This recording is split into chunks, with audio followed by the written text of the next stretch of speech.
Boa noite a todos. Estamos começando mais uma live do Centro Espírita Fabiano de Cristo. Hoje nós teremos a palestra com a Rosa e o tema é Iluminação Interior. Antes da gente começar, vamos tocar uma música.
Boa noite, Rosa.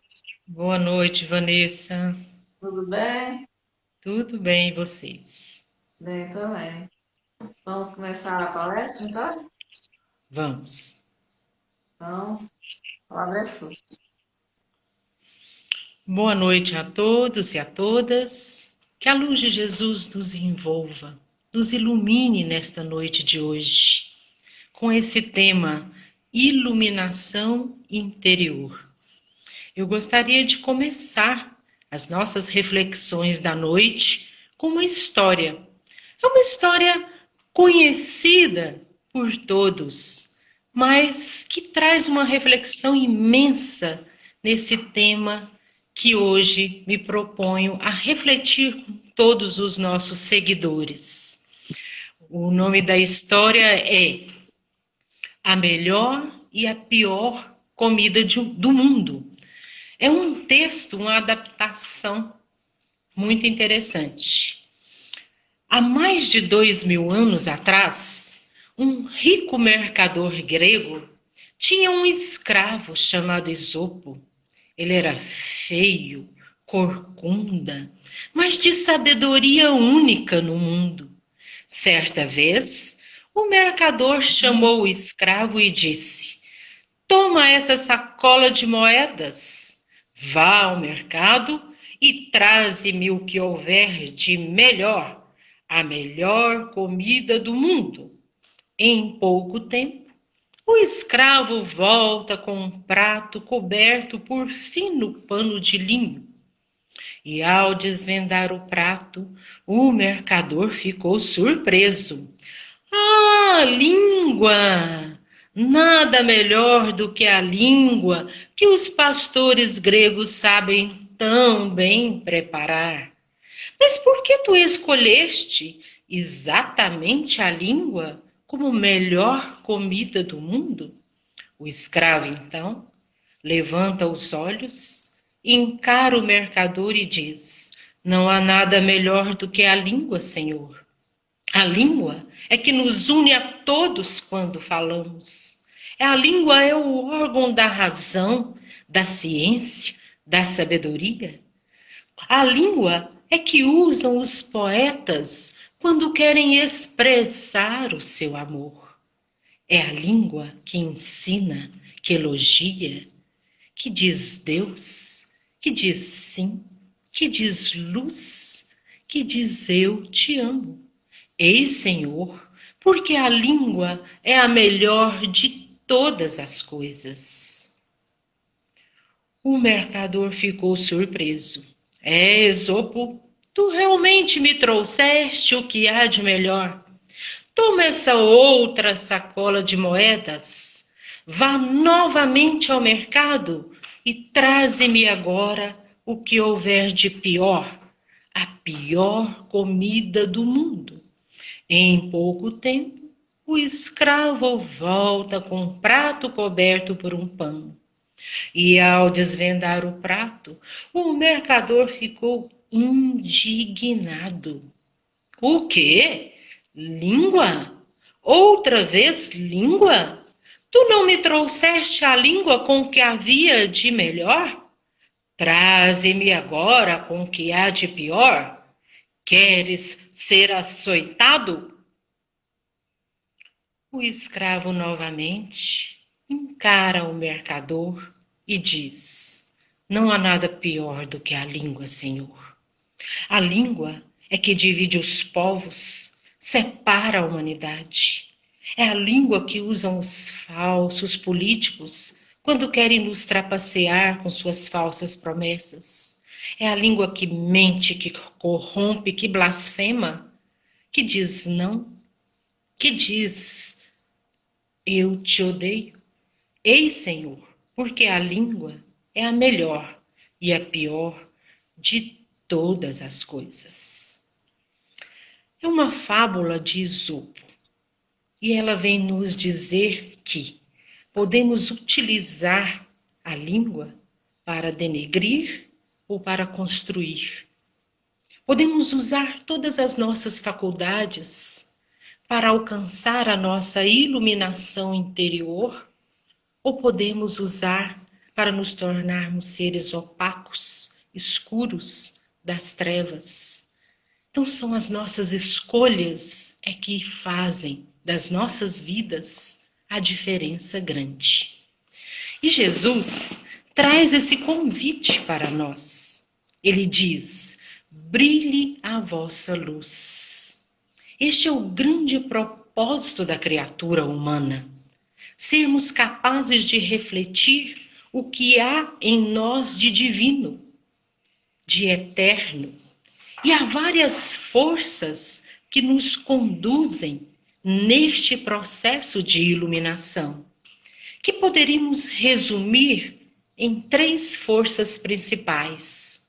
Um triângulo de forças, que Emmanuel vai definir no livro O Consolador, a ciência e a filosofia, como base desse triângulo, responsáveis por trabalhar a iluminação do intelecto da criatura, a iluminação da razão, que culmina no auge da evolução, na sabedoria. E no ângulo divino do triângulo, fica a religião, que tem o papel de transformar o santuário do coração nessa usina capaz de gerar luz. E a criatura humana, por egoísmo, se desconectou dos propósitos divinos e agora precisa se reconectar. Este é o objetivo fundamental da religião, cujo processo, o resultante disso, é a nossa autoiluminação. E o questionamento que eu gostaria que todos nós fizéssemos é: qual é o propósito da religião na minha vida? Será que ela está atendendo ao propósito da espiritualidade superior? Seja ela qual for, espírita, católica, protestante, budista, eu compreendo nela esta ferramenta de alcançar a iluminação do meu espírito? Ou eu estou estacionado naquela religiosidade que se esquece desse esforço, dessa força central, do aperfeiçoamento da criatura humana? Ou se fixa aos aspectos formais, aos rituais, da frequência a um templo, às vezes estuda, mas não busca um novo padrão de vida, um padrão mais aperfeiçoado, mais condizente com as leis do amor. Esta é uma reflexão fundamental, porque há séculos, a nossa experiência religiosa tem se esquecido do seu fundamento central. Tem se tornado uma experiência religiosa muito afeita aos aspectos exteriores, aos rituais, aos rótulos, à frequência, aos números, aos formalismos, mas esquecida da recomendação de Jesus: brilhe a vossa luz. E no capítulo 147 do livro Fonte Viva, Emmanuel analisa um versículo. Era um momento em que Jesus estava ali com os seus discípulos. Estavam ali andando de um lugar para o outro, andando para lá, para cá. Havia muitos que iam e vinham e não tinham tempo para comer. Parece que é um simples versículo, não é verdade? Contando apenas o que estava acontecendo ali, mas não sob a ótica de Emmanuel.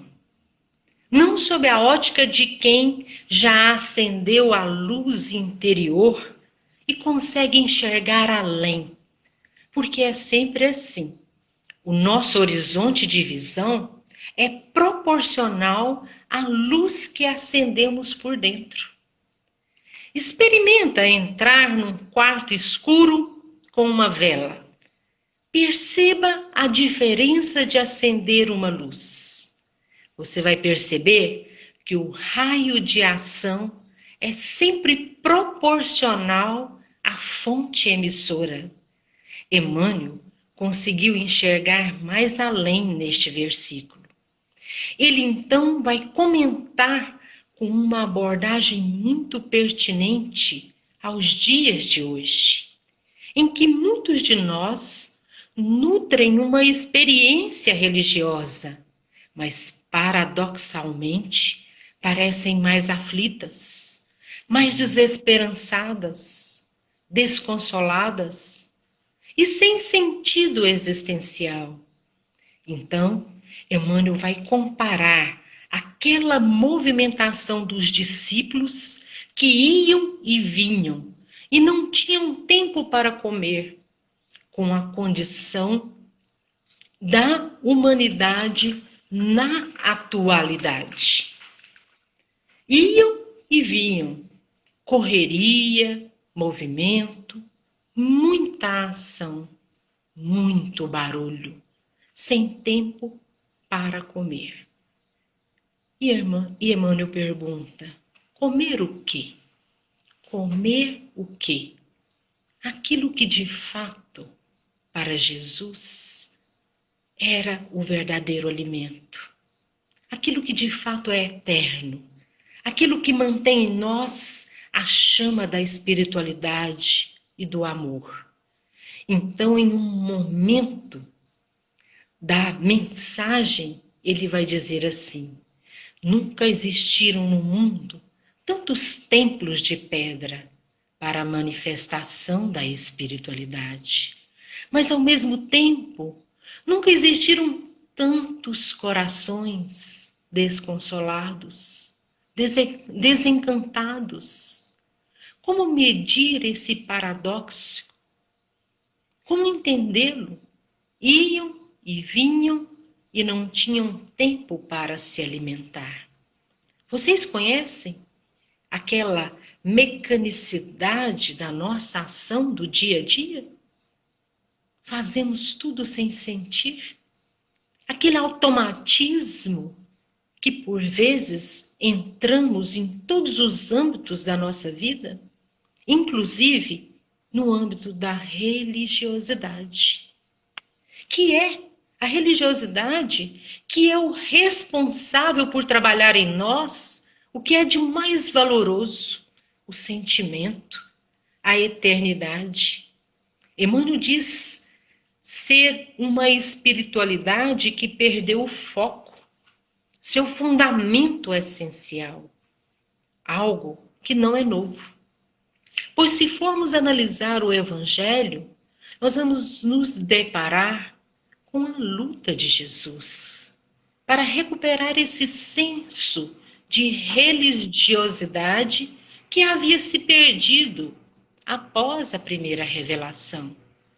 É como um mecanismo de defesa. Criamos a religiosidade da exterioridade, aquela que não promove nenhuma mudança íntima, uma adoração que se faça no coração, que é o que Jesus nos aconselhava, e não simplesmente nos templos de pedra. Outro momento de Jesus foi quando ele vai comer na casa de um fariseu e não cumpre ali todo o cortejo de rituais, de purificação de que era necessário para se alimentar. A lavagem das mãos. E Jesus é questionado. Alguém questiona Jesus. O Senhor não vai atender aos rituais para se alimentar? Jesus então responde: do que adianta atender a purificação exterior se não há esforços para a purificação do meu coração? Jesus chamava a atenção para a necessidade de maior aproximação do Pai por meio das nossas ações. E quão são insignificantes os rituais, as ações no bem, estas sim são de grande relevância. Ontem, não sei se vocês acompanharam no Jornal Nacional, um grupo de médicos, são chamados de Médicos Sem Fronteiras, se vestiram, se protegeram e foram para as ruas. Foram na missão de atender os moradores de rua, testando, medicando, encaminhando para os abrigos, não olhando, não dando valor ao significado que eles têm para a sociedade, porque muitos julgam que eles sejam insignificantes. Mas pensemos em Jesus. Jesus diz que veio para os fracos. Jesus diz que nenhuma de suas ovelhas se perderá. E ele nos convida a agir em prol desse grupo vulnerável, desse grupo que precisa de mãos, como esses Médicos Sem Fronteiras, que tem um único objetivo: salvar vidas. E aí nós nos perguntamos, foi o vírus? Foi essa situação? Será que ela surgiu com a pandemia? Qual seria a nossa resposta? Foi a pandemia que provocou essa situação? Não. Essa situação com certeza não surgiu com a pandemia. O vírus apenas coloca em evidência o que já acontecia. E nós, às vezes, precisamos desses momentos difíceis para enxergar os vulneráveis, os mais necessitados. Não é? Então, esse grupo de médicos, eles realmente vivem uma religiosidade de ação. Não é? Essa que Jesus nos convidava, essa que Jesus nos convida até hoje para brilhar a nossa luz. Porque um dia, um sábio disse que muitas vezes o caminho que mais nos afasta de Deus é o caminho das religiões. Porque vivemos a ilusão de que somos muito bons. E, na verdade, vivemos uma religiosidade exterior, sem uma maior conexão com o Pai. Cobramos muito dos outros, sem tentar sentir um pouquinho a intensa dor que porventura ele viva. Julgamos demais e, às vezes, não buscamos perceber as lágrimas que eles derramam. Porque hoje o mundo se resume em cérebros muito desenvolvidos, mas com corações atrofiados. É preciso refletir. Qual foco estamos dando à nossa experiência religiosa? Porque Jesus já nos alertou. Tome cuidado, que a luz que há em ti não seja treva, para que esse conhecimento que recebemos não seja como uma arma para cobrar postura dos outros e nos esquecer da nossa própria postura. Quando nos propomos a auxiliar sem restrições a nossa própria vida, passa a ser a melhor mensagem de fraternidade. Agora, eu gostaria de indicar um livro e comentar um pouco sobre ele para que vocês sintam assim a necessidade de lê-lo. O livro é um livro fininho, pequeno, mas que eu considero ser um recado da espiritualidade para todos nós. O livro chama-se Voltei. Este livro retrata a história de alguém que viveu a vida inteira achando que tinha se iluminado e percebeu tardiamente que não se iluminou. Alguém que havia feito muito e acreditava que havia acendido sua luz e percebeu dolorosamente que não. Voltei, o nome do livro.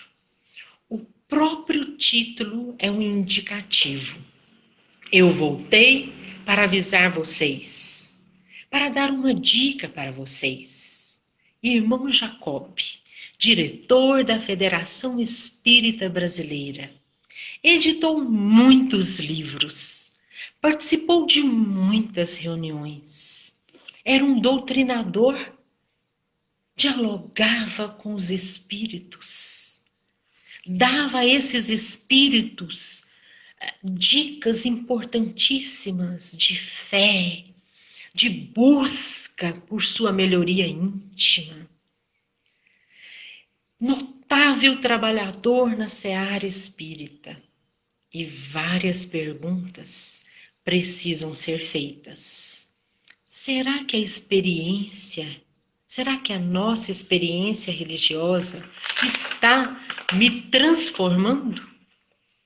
Será que eu estou indo e vindo, assim como os discípulos, daquele versículo que Emmanuel comentou, e não tenho tempo para comer? E o valor do bônus horas? A moeda lá do mundo espiritual, lembram? Lá do nosso lar? As nossas crianças lá da evangelização sabem bem, porque nós comentamos inúmeras vezes com elas. E elas, no final do ano, receberam os prêmios a partir do bônus horas. O bônus horas, mal interpretado por nós, não é o tempo de hora de trabalho, mas o quanto cada hora de trabalho me transformou. Nós podemos trabalhar horas a fio, mas se não me transformou, se não te transformou, não tem bônus horas. O processo de dificuldade do irmão Jacob, ele já começou na desencarnação. Estava preso ao corpo. Dificuldade de deixar o corpo. Aquela dificuldade no momento do desenlace. E ele pensou, nossa, peraí, eu sou espírita? Eu sei que tudo prossegue, que temos uma vida além. Por que estou tão preso ao corpo? E no momento, depois de passar por algum tempo essa dificuldade, ele consegue se desvencilhar do corpo e se depara com alguns conhecidos nossos. Ele se depara com Bezerra de Menezes, com Emmanuel, Caibar Schultz, e ver todos bem iluminados, irradiando uma intensa luz. Então ele se olha e não consegue ver a mesma luminosidade. Uma luz intensa irradiando dos amigos. Ele estava opaco. Quantos questionamentos deveriam passar em sua mente naquele momento?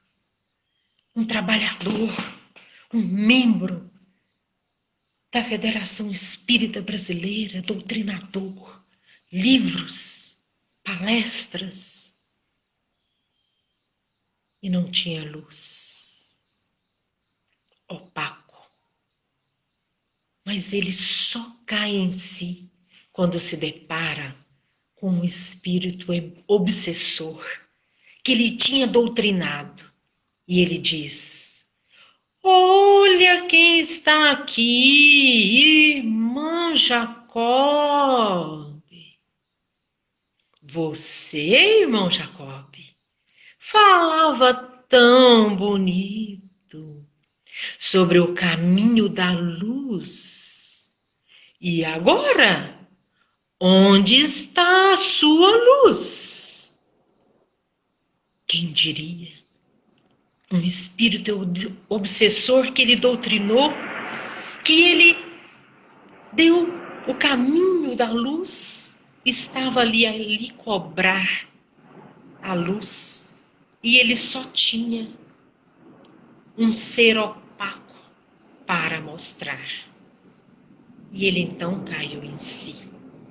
Foi um desmoronar de toda uma construção que ele havia construído, mas também um despertar.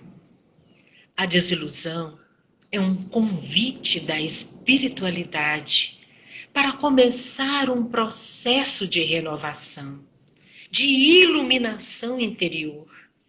Irmão Jacob, então, agarra a oportunidade, percebe que tudo que ele havia feito, com tudo que ele havia feito, não havia ainda conquistado a sua iluminação interior. E ele começa então a refletir. Ele começa a estudar, refletir sobre o que estudava, porque não vale a pena estudar, ler, passar pelos livros, se não traz uma reflexão, se não traz uma mudança interior, se não traz um recomeçar a partir de uma leitura, a partir de uma palestra, a partir de algo que você aprendeu, a partir de um seminário espírita, a partir do Congresso Espírita este ano que veio fazer o convite a agirmos com mais amor. Então ele começou a estudar e refletir sobre o que estudava. Começou a trabalhar. Começou a caminhar para a conquista da luz. Um dia, ele volta sozinho de um trabalho na crosta. E um grupo de espíritos desavisados o cercam e começam ali a tirar pedras, xingatórios. E irmão Jacob, que em outro momento iria doutriná-lo, iria ensinar o caminho da luz, não retruca, simplesmente olha para aqueles espíritos desavisados com muita ternura, com muita compaixão. Então ele fecha os olhos e faz a prece mais sentida de toda a sua existência. E quando ele abre os olhos, vê uma luz brilhando, uma luz forte, intensa. Então ele começa a procurar. Ele começa a procurar para descobrir quem será o dono dessa luz. Quem veio me trazer um pouco de luz nesse momento de angústia? Quem é o dono desta luz? Quem vem ao meu socorro? E quão surpreso ele ficou quando surge um irmão. Ele diz: irmão Jacob, você começou a refletir a luz do nosso Pai maior. Você começou o seu processo de iluminação interior. Ele tinha realmente sentido aquela luz era dele. E esse irmão, o livro termina deixando para nós um roteiro para alcançarmos a nossa iluminação. Mas eu peço que vocês leiam, porque ele toca os nossos corações. E é realmente, como eu disse no início, um recado da espiritualidade. Esse recado que vem nos dizer: promova a luz verdadeira, essa luz que Jesus nos aconselha e nos convida. Brilhe a vossa luz. Um roteiro, então, para alcançarmos a nossa iluminação. E esse amigo diz: espera sem angústia, ama sem paixão, trabalha sem expectativa de recompensa, serve a todos sem questionar, aprende as lições da vida sem revolta, renuncia a seus próprios desejos sem lágrimas tempestuosas, e a bondade do Pai iluminar-te-á constantemente o coração fraterno e o caminho redentor. A sua luz crescerá com o devotamento do bem infinito. Irmão Jacob, depois da experiência religiosa equivocada, encontrou o caminho da sua iluminação. E agora? E nós? Estamos caminhando para alcançar a nossa iluminação? Estamos aprendendo a sentir o outro, perceber a dor do outro, sentir as lágrimas que rolam as faces do próximo? Estamos dispostos a dar as mãos? Estamos dispostos a agir com os nossos corações? Que Jesus nos auxilie a aceitar o seu convite. Voltando lá à nossa história da melhor e da pior comida do mundo, que possamos fazer melhores escolhas, porque tudo que vem ao nosso encontro vem com o intuito de nos auxiliar, vem com o intuito de promover a nossa autoiluminação. Podemos buscar as nossas faculdades para nos iluminar. Podemos agir como se fosse a melhor ou a pior. Mas que Jesus nos auxilie a percorrer o caminho para alcançar a nossa iluminação interior, fazendo melhores escolhas. Obrigada pela atenção e muita paz a todos. Fechemos os nossos olhos, elevemos os nossos pensamentos ao nosso Pai Maior. Vamos nos conectar com Jesus, conectar os nossos corações aos corações de Jesus. Vamos sentir a tua luz a nos desenvolver, penetrando sobre os nossos chakras coronários, harmonizando todos os demais centros de força, iluminando todo o nosso planeta Terra, iluminando principalmente todos os profissionais da saúde, todos que trabalham nos hospitais.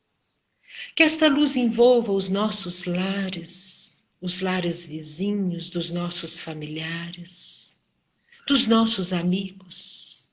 Envolva também dos lares daqueles que não nos querem bem, que não nos veem como amigos, que não nos veem com bons olhos. Ilumine, Senhor, os corações daqueles que não têm lares, que perambulam pelas ruas em busca de um lenitivo de paz e amor. Que tu se faças presente em todos os corações humanos. Que a gente possa brilhar a vossa luz, assim como tu fizeste há tantos anos este convite. Que a nossa luz se faça. Que atendamos à tua vontade, ó Mestre amado Jesus. Que assim seja. Assim seja. Obrigada, Rosa. Excelente. Eu que agradeço a oportunidade.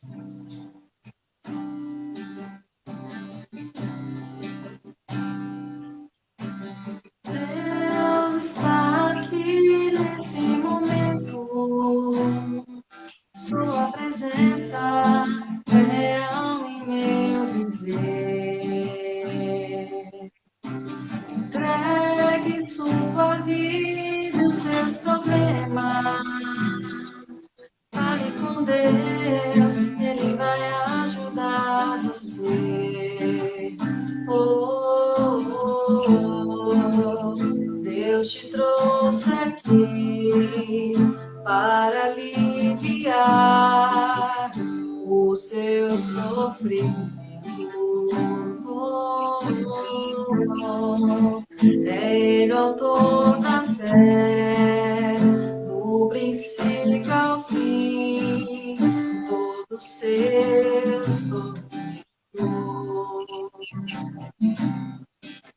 E ainda se vier noites traiçoeiras, se a cruz pesada for, Cristo estará contigo. O mundo pode até fazer você chorar, mas Deus te quer sorrindo.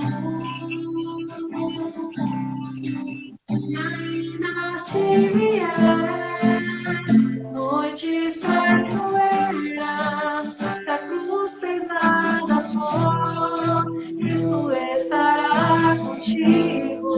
O mundo pode até fazer você chorar, mas Deus te quer sorrindo.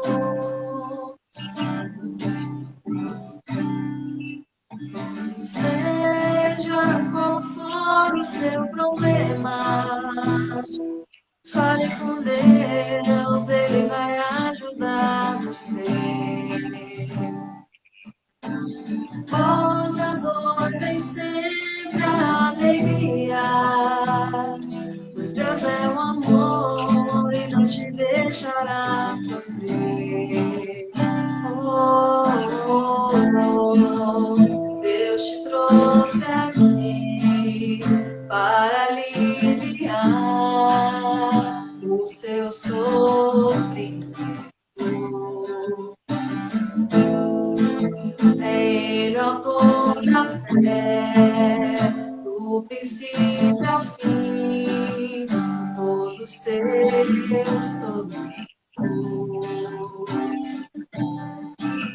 Ainda se vier noites traiçoeiras, se a cruz pesada for, Cristo estará contigo. O mundo pode até fazer você chorar, mas Deus te quer sorrindo. E ainda se vier noites traiçoeiras, se a cruz pesada for, Cristo estará contigo. O mundo pode até fazer você chorar, mas Deus te quer sorrindo.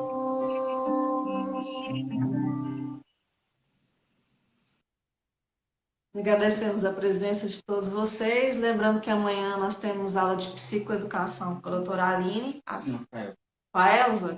Com a Elza, então aula de psicoeducação às 19 horas. E quinta-feira nós temos nossa live de perguntas e respostas com a doutora Aline, às 19h30. Você que não mandou sua pergunta ainda, pode mandar por inbox aqui no Instagram ou no WhatsApp sobre as problemas emocionais. Podem mandar suas perguntas relacionadas a esse tema. Então, boa noite a todos e até amanhã.